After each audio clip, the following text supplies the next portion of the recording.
Hello दोस्तों, स्वागत है आपका हमारे यूट्यूब चैनल में। उत्तराखंड प्रैक्टिस सेट श्रृंखला को आगे बढ़ाते हुए आज हम देखेंगे उत्तराखंड प्रैक्टिस सेट नंबर 2। इसमें मैंने पुराने पूछे गए पेपरों के सारे सवाल लिए हैं। वो सवाल तो हम देखेंगे, कुछ एक्स्ट्रा फैक्ट भी मैं आपको बताऊंगा। तो आपने क्या करना है, वो सारे फैक्ट नोट डाउन भी करने हैं। एक पेन एक कॉपी पकड़ के रहना है। तो इस प्रैक्टिस सेट को बहुत ध्यान से देखना है। और इससे पहले कि जितने भी वीडियो हैं हमारे यूट्यूब चैनल में, वो आप हमारे यूट्यूब चैनल में जाके देख सकते हैं, जिनका लिंक मैं पिन कर दूंगा यहाँ पे अपने डिस्क्रिप्शन में। तो स्टार्ट करते हैं, ज़्यादा देरी नहीं करते हैं। तो आपको आंसर देने के लिए थोड़ा समय भी दूंगा मैं। आप कमेंट बॉक्स में आंसर भी देंगे। तो पहला सवाल है, उत्तराखंड विधानसभा में एक सदस्य नामित होता है। नामित माने हुआ नॉमिनेट होता है, तो वो किस समुदाय का होता है? उत्तराखंड विधानसभा में एक सदस्य नामित होता है, तो आप सभी लोग आंसर देंगे। पहला ऑप्शन है ईसाई, दूसरा ऑप्शन है मुस्लिम, तीसरा ऑप्शन है एंग्लो इंडियन, अगला ऑप्शन है इनमें से कोई नहीं। ईसाई, मुस्लिम, एंग्लो इंडियन या इनमें से कोई नहीं। तो इसका सही जवाब मैं आपको बताता हूँ, आप लोग कमेंट करते रहें। तो इसका सही आंसर बताता हूँ। इसका सही आंसर है एंग्लो इंडियन। तो हमारे उत्तराखंड की विधानसभा में एक सदस्य नामित होते हैं एंग्लो इंडियन। तो वो जो एंग्लो इंडियन है, उनका नाम है George Gregory Ireman. George Gregory Ireman. अब उत्तराखंड विधानसभा के बारे में थोड़ी जानकारी दें तो विधानसभा में टोटल सदस्यों की संख्या अगर पूछेगा तो ये है 70 धन 1। 70 तो चयनित होते हैं या उनको हम चुनते हैं, नियुक्त इनको हम लोग वोटिंग करके चुनते हैं। और इनमें से एक होते हैं मनोनीत, जो हैं आंग्ल भारतीय समुदाय के। अब आंग्ल भारतीय माने क्या होता है? आंग्ल भारतीय माने हुआ, एंग्लो इंडियन माने ऐसा हुआ ऐसे यूरोपीय जो अब भारत के नागरिक हैं। ऐसे यूरोपीय, अंग्रेज नहीं, यूरोपीय, यूरोप में रहने वाला प्रत्येक व्यक्ति, वो अब जो अब क्या है, भारतीय हैं।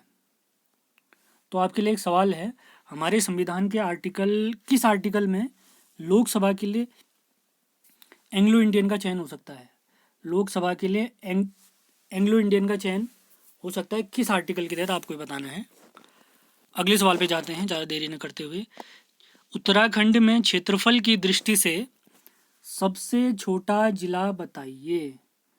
उत्तराखंड में क्षेत्रफल की दृष्टि से सबसे छोटा जिला बताइए।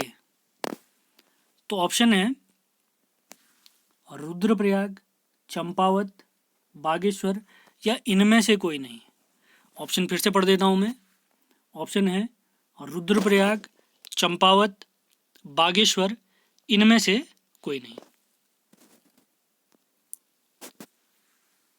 तो अगर क्षेत्रफल के आधार पर बताऊं, सबसे बड़ा जो हमारा जिला है वो तो है चमोली, आपको पता होगा। और सबसे छोटा जो जिला है हमारा वो है चंपावत। तो आप लोगों के लिए ये सवाल है, ये बताइए चंपावत का क्षेत्रफल कितना है? चंपावत का क्षेत्रफल कितना है? उत्तराखंड में क्षेत्रफल की दृष्टि से सबसे छोटा जिला है हमारा चंपावत। ध्यान रखेंगे सभी लोग। और जो सवाल मैंने पूछा है सभी लोग आंसर देते रहें। अब आगे बढ़ते हैं, आपके आंसर आ रहे हैं, अगला देखते हैं। उत्तराखंड विधानसभा में तीसरा सवाल है हमारा, उत्तराखंड विधानसभा में अनुसूचित जाति यानी एससी, शेड्यूल कास्ट के लिए कितनी सीटें आरक्षित हैं? सभी लोग जवाब देंगे। ऑप्शन है 1, 2, 15, 13। 1, 2, 15, 13। 4 ऑप्शन है, 1, 2, 15, 13। तो उत्तराखंड विधानसभा के बारे में अभी थोड़ी देर पहले मैंने बताया था। तो हमारे यहाँ टोटल सदस्य हैं 70 चुने जाने वाले हैं। तो अनुसूचित जाति के लिए जो सही आंसर आने वाला है, तो उस टोटल अगर मैं बताऊं हमारे यहाँ कितनी सीटें आरक्षित हैं, तो इन 17 में से 15 सीटें टोटल आरक्षित हैं। 15 में से 13 सीटें हैं एसटी के लिए, शेड्यूल ट्राइब यानी अनुसूचित जनजाति के लिए। और 2 सीटें हमारी आरक्षित हैं सॉरी माफ़ करें मैंने गलत कह दिया, 13 सीटें हमारी आरक्षित हैं एससी के लिए, हाँ एससी, और 2 सीटें आरक्षित हैं हमारी एसटी के लिए, एसटी शेड्यूल्ड ट्राइब।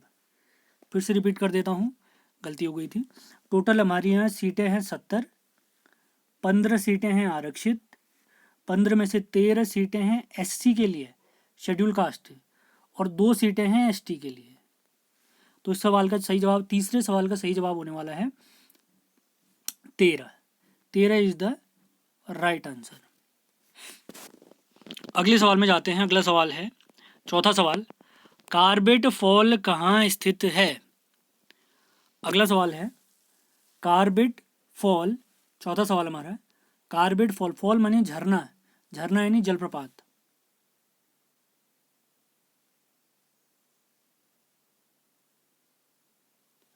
तो कार्बेट फॉल हमारा है, 4 ऑप्शन हमारे, पौड़ी, हरिद्वार, नैनीताल और इनमें से कोई नहीं। और इसका जो सही जवाब है मैं बताता हूँ, तो इसका सही जवाब है हमारा नैनीताल। तो इसका सही जवाब है नैनीताल। तो आपने ये बताना है, आपके लिए एक सवाल है, कमेंट बॉक्स में ये क्लास होने के बाद आप बता देना कि सहस्त्रधारा जलप्रपात कहाँ स्थित है।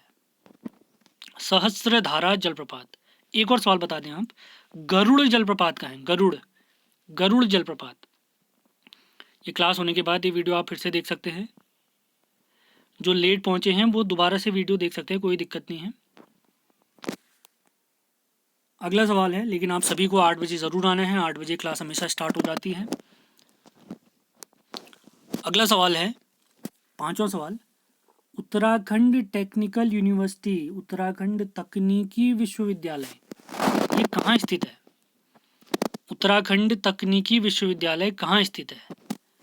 उत्तराखंड तकनीकी विश्वविद्यालय कहाँ स्थित है? ऑप्शन है नैनीताल, पौड़ी, देहरादून और चौथा ऑप्शन है इनमें से कोई नहीं। तो इसका सही जवाब है देहरादून। तो इसका सही जवाब है देहरादून। ये सारे सवाल पुराने पेपरों में पूछे गए सारे सवाल हैं। शुरुआत में मैं थोड़े 2012-13 के सवाल ले रहा हूँ, तो उस टाइम पे कुछ आपको ऐसा लग सकता है सरल सवाल हैं, लेकिन हम कुछ एक्स्ट्रा फैक्ट बताएंगे धीरे धीरे। जो आजकल लेटेस्ट हमारे पेपर हो रहे हैं उन पर भी आएंगे हम। और आजकल अगर आप पेपर देखते हैं तो आपको पता चल गया होगा, इस साल जितने भी पेपर हुए हैं सभी में रिपीटेड सवाल आए हैं। तो हमें उस हिसाब से भी अपनी तैयारी करनी है। सुबह तो हमारी 10 बजे जो क्लास चल रही है उसमें परीक्षा वाणी का संपूर्ण अध्ययन चल रहा है, और ये वाली क्लास हमारी पूरी प्रैक्टिस सेट, फुल प्रैक्टिस करनी है हमें। लॉकडाउन में खाली नहीं बैठना है, खूब पढ़ाई करनी है। अगला सवाल है 6वां सवाल, उत्तरांचल का नाम उत्तराखंड कब रखा गया? उत्तरांचल का नाम उत्तराखंड यानी किस वर्ष रखा गया? ऑप्शन है 2010, 2004, 2007 या इनमें से कोई नहीं। उत्तरांचल का नाम उत्तराखंड कब रखा गया? तो अब मैं सही जवाब बताता हूं। इसका सही जवाब है 2007। तो इस क्वेश्चन का सही जवाब है 2007।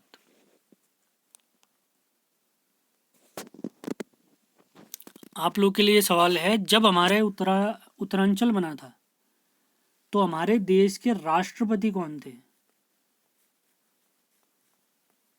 ये वीडियो समाप्त होने के बाद कमेंट बॉक्स में आप इसका आंसर दे सकते हैं, हमारे राष्ट्रपति कौन थे। अगले सवाल में चलते हैं ज़्यादा देरी न करते हुए। वर्तमान में उत्तराखंड में कितने केंद्रीय विश्वविद्यालय हैं? वर्तमान में उत्तराखंड में कितने केंद्रीय विश्वविद्यालय हैं? तो पहला ऑप्शन है 2, दूसरा ऑप्शन है 3, फिर है 1, फिर है 5। तो हमारे 4 ऑप्शन हैं 2, 3, 1 या 5। तो अब मैं इसका सही जवाब बताता हूँ। इसका सही जवाब है हमारा 1। तो हमारे यहाँ जो केंद्रीय विश्वविद्यालय है वो है हेमवंती नंदन बहुगुणा गढ़वाल विश्वविद्यालय। हेमवंती नंदन बहुगुणा गढ़वाल विश्वविद्यालय हमारा एकमात्र केंद्रीय विश्वविद्यालय है। अगर मैं आपको थोड़ा हिस्ट्री के बारे में बताऊं कि हमारे यहाँ जो विश्वविद्यालय बने थे 1973 में दो बने थे हमारे विश्वविद्यालय। एक बना था कुमाऊं यूनिवर्सिटी और एक बनी थी गढ़वाल यूनिवर्सिटी। ये जो गढ़वाल यूनिवर्सिटी है इसका नाम 1989 में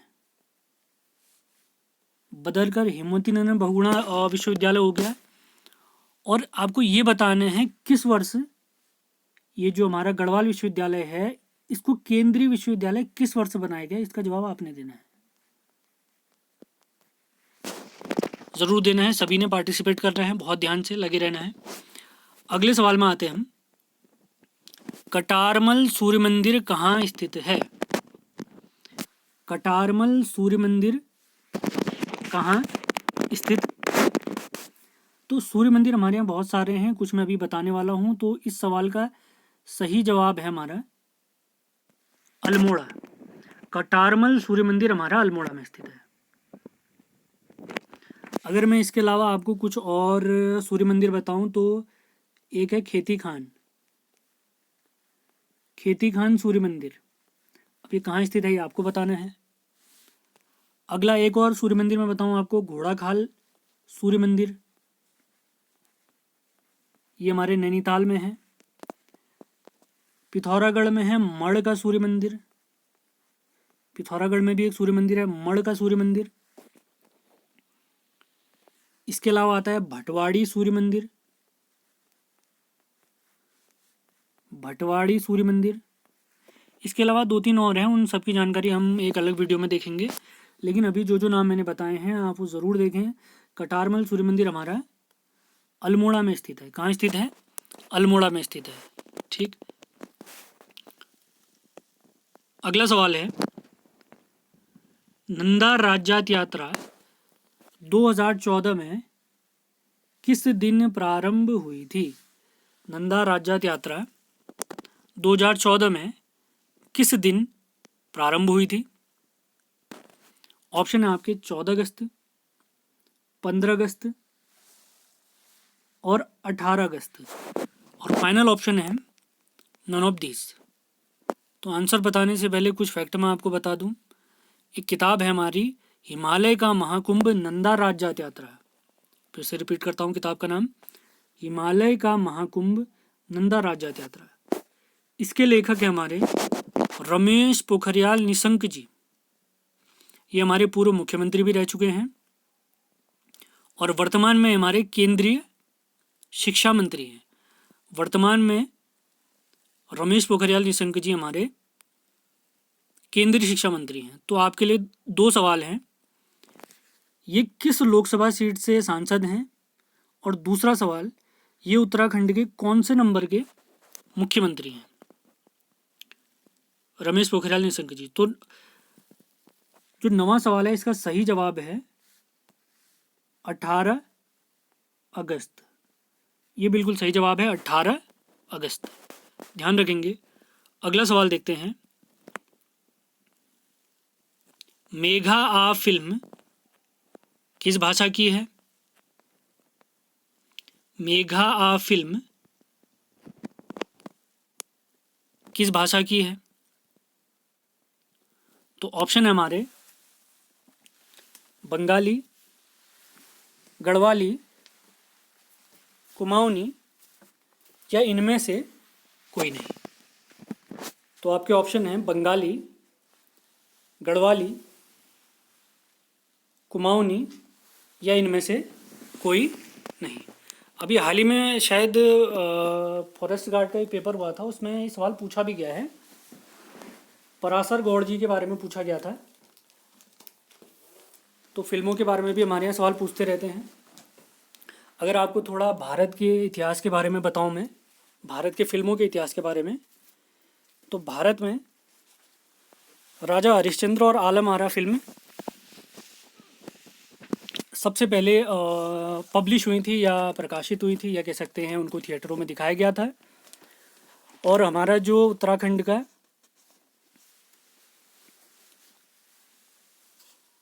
उत्तराखंडी भारत के अगर कहेंगे भारतीय फिल्मों का पितामह किन्हें कहते हैं? भारतीय फिल्मों का पितामह कहते हैं, मैं यहाँ पे नाम लिख देता हूँ इनका। इनका नाम है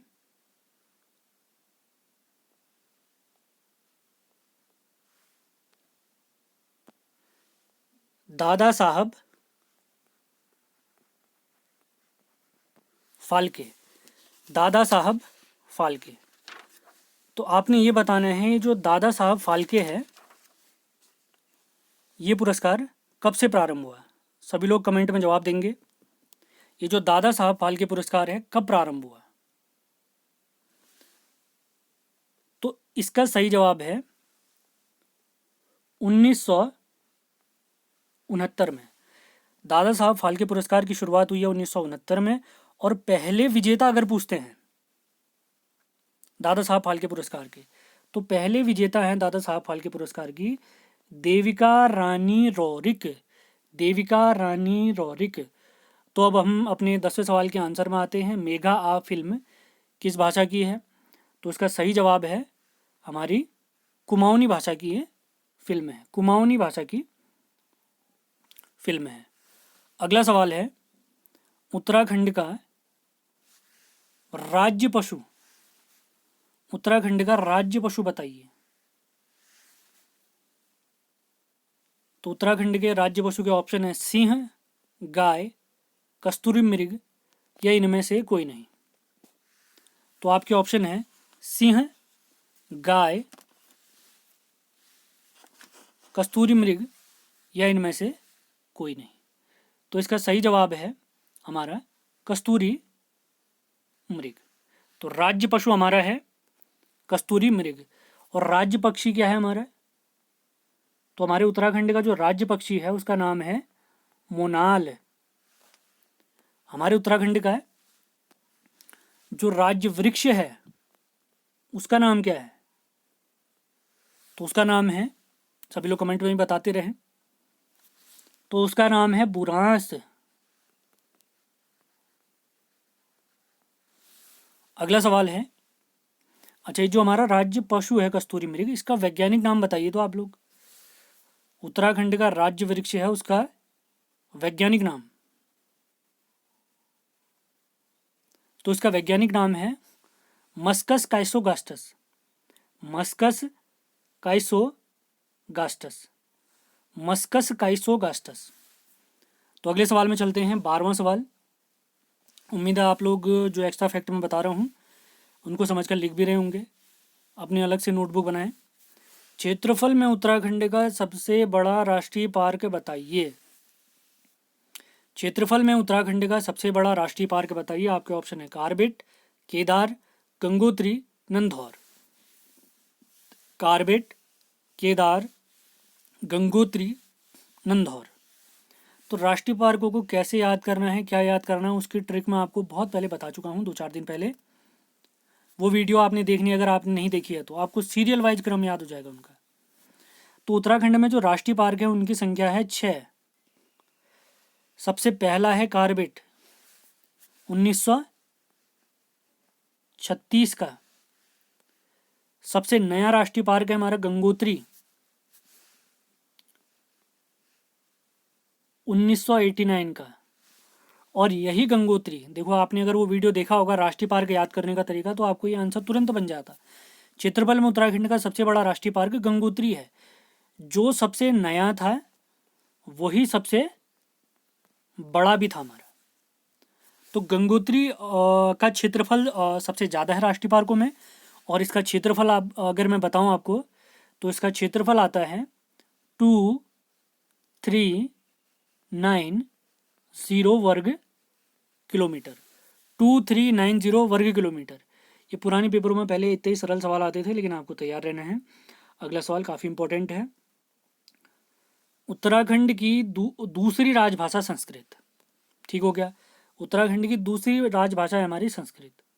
तो इसको किस वर्ष मान्यता मिली।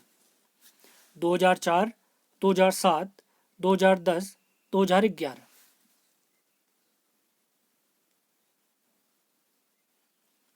ऑप्शन है 2004, 2007, 2010, 2011। तो इसका सही जवाब मैं बताऊं, ये सही जवाब है हमारा 2010। तो 2010 हमारा क्या है, राइट आंसर है 2010। तो आप लोगों के लिए ये सवाल है, यूपी की जो दूसरी राजभाषा है उसका नाम क्या है। उत्तराखंड की पहली राजभाषा हिंदी हो गई, दूसरी हो गई संस्कृत। यूपी की पहली राजभाषा है हिंदी, तो दूसरी राजभाषा आपने बतानी है कमेंट बॉक्स में। अगला सवाल है, वशिष्ठ गुफा कहाँ स्थित है? अगला सवाल है 14वां सवाल, वशिष्ठ गुफा कहाँ स्थित है? वशिष्ठ गुफा कहाँ स्थित है? पहला ऑप्शन है टिहरी, उत्तरकाशी, चमोली।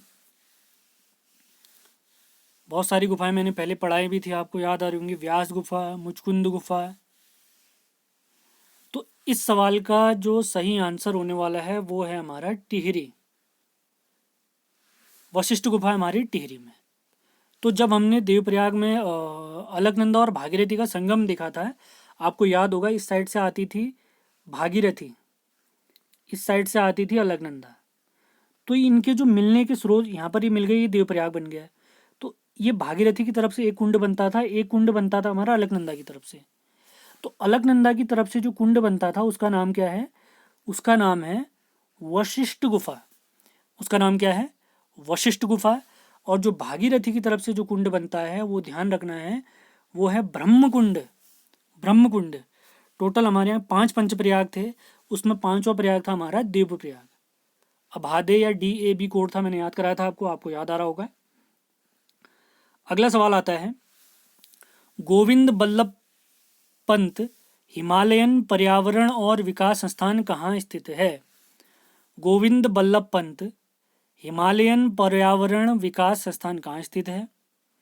आपके ऑप्शन है देहरादून, अल्मोड़ा, पंतनगर, नैनीताल।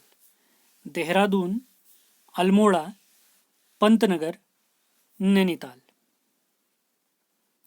पंतनगर में तो गोविंद बल्लभ पंत कृषि विश्वविद्यालय है, याद होगा आपको, जिसकी स्थापना हुई थी कब? 1960 में। इसका उद्घाटन हुआ था 1960 में। तो ये जो हमारा क्वेश्चन है, GB पंत, गोविंद बल्लभ पंत हिमालयन पर्यावरण और विकास संस्थान, तो उससे पहले आप ये बताएं गोविंद बल्लभ पंत की उपाधि क्या है? ये कमेंट बॉक्स में आप इनकी उपाधि बताएं। तो ये जो हमारा 15वां क्वेश्चन है, इसका सही जवाब है अल्मोड़ा।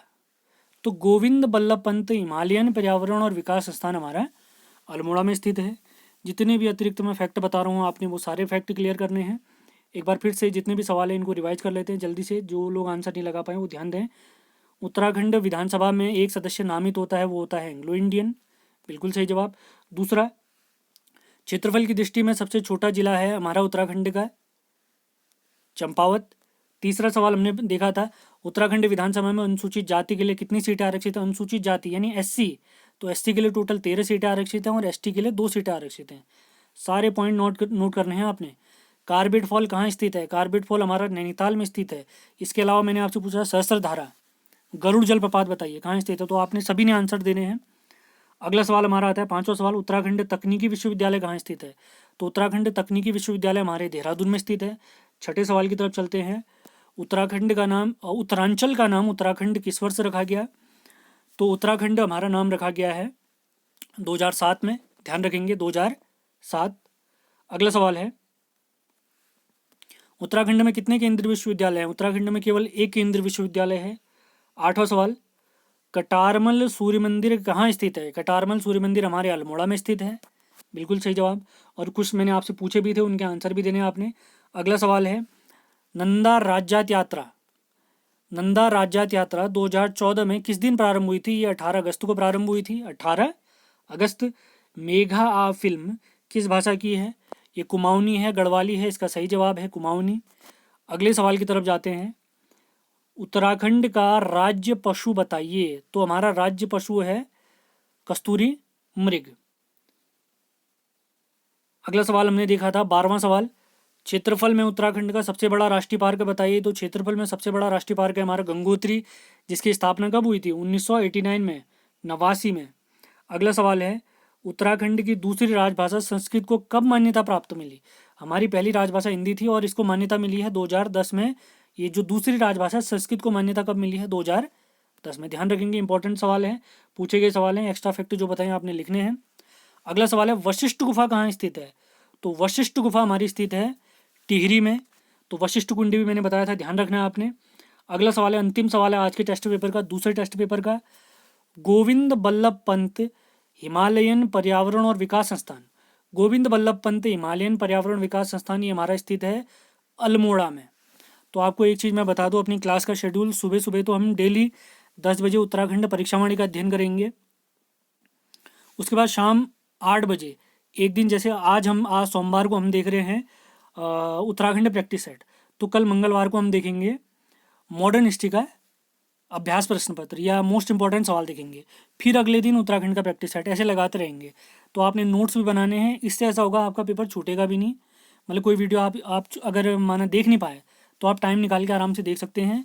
और इन सभी के PDF आपको हमारे टेलीग्राम चैनल से मिल जाएंगे। और इससे पहले की जितने भी क्लास हुई हैं सारी PDF हम अपने ग्रुप में डाल चुके हैं। अगर आपको हमारा प्रयास पसंद आता है, हमारे वीडियो पसंद आते हैं, तो इनको लाइक करना है, शेयर करना है और उन लोगों तक ज़रूर पहुंचाएं जिनको इनकी आपको लगता है बहुत आवश्यकता है। धन्यवाद। हम आपके लिए ऐसी वीडियो लाते रहेंगे। घर पर रहें, स्वस्थ रहें और हमारे वीडियो देखते रहें। धन्यवाद।